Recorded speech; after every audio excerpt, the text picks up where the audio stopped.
Hallo, Einsatzbefehl von BDU, streng geheim. I did a course about selling courses and now I'm broke and must join the Kriegsmarine on the deadliest ever job during World War II. But hey, I heard 25% of us come back alive. That's something, right?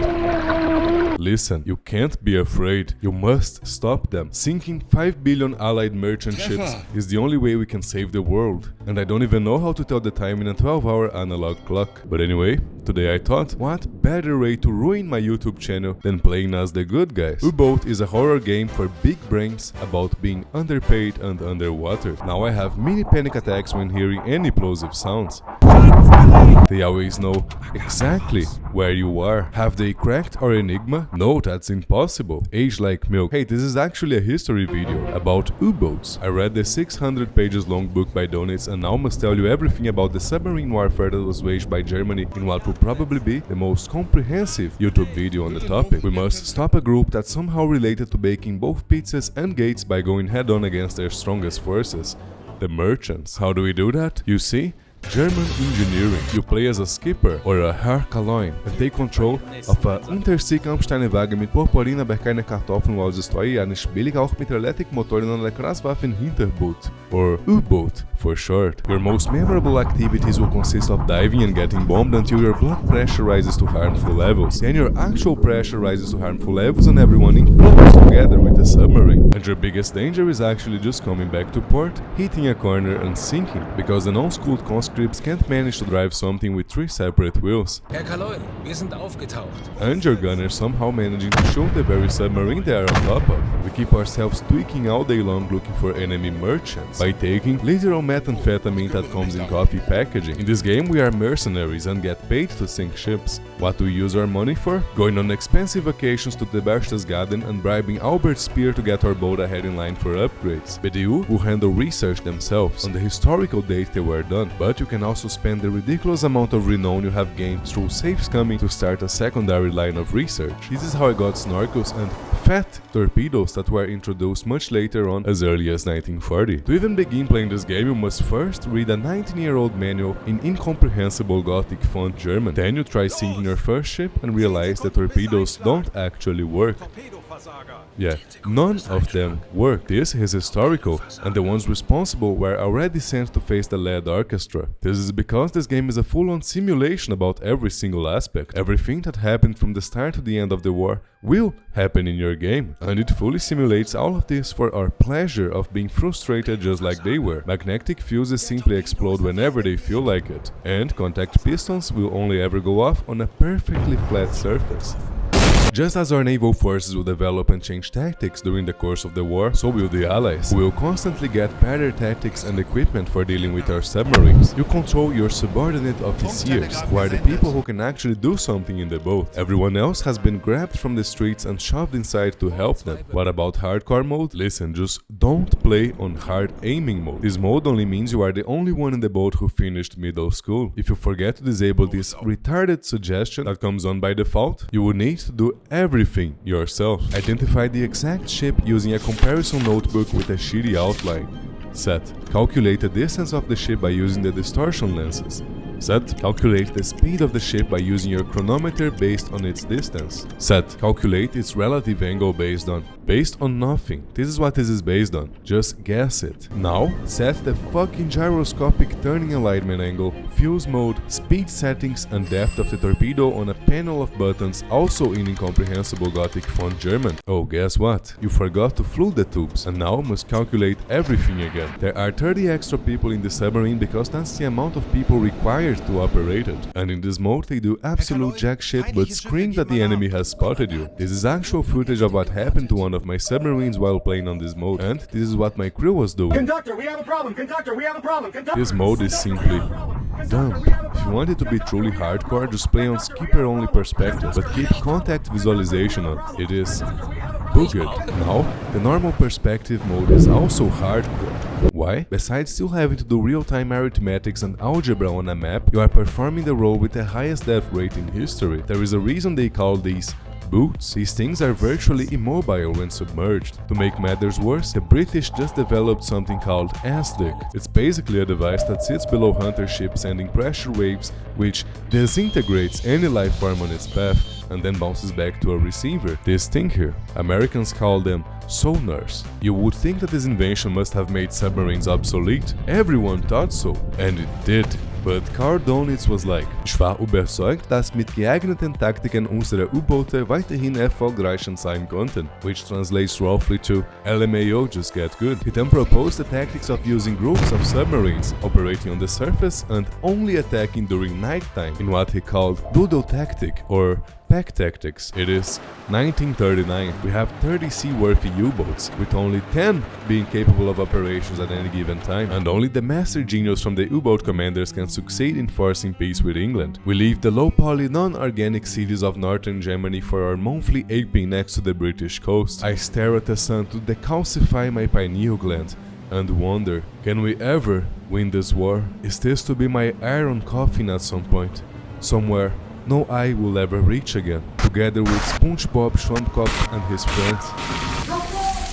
You might not have known this, but Germany came really close to completely collapsing Great Britain. Just 300 guys goofing around in submersibles, sinking their entire mercantile fleet in what they dubbed funny times. In the very beginning, you will be sent out before the war has even started. BDU will notify you of everything through the radio. In these early days, you will find many ships traveling alone. You can order them to stop, and they will, because you have underwater traveling 2-ton bombs and they do not. We order them to evacuate, and we explode their ship from the inside with TNT, killing everyone who just evacuated anyway.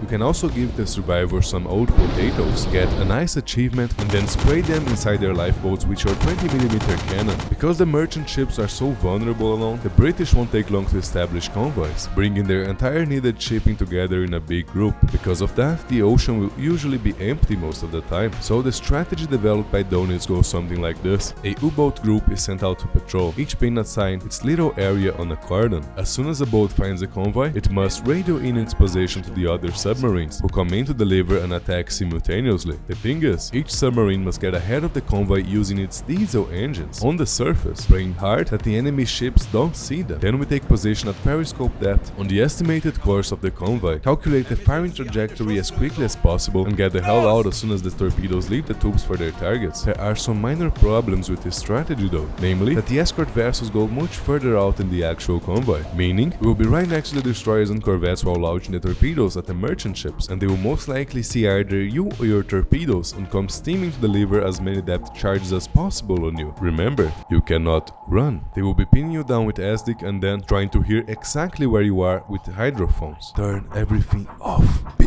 completely silent. They just heard us turning on the pumps.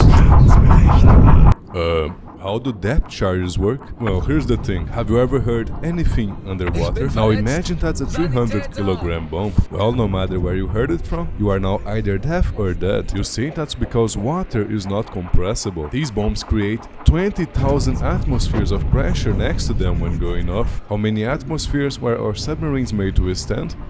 10. Mental health just left the chat. Hey, I know you find yourself in a quite delicate and precarious situation, but just tell me something real quick.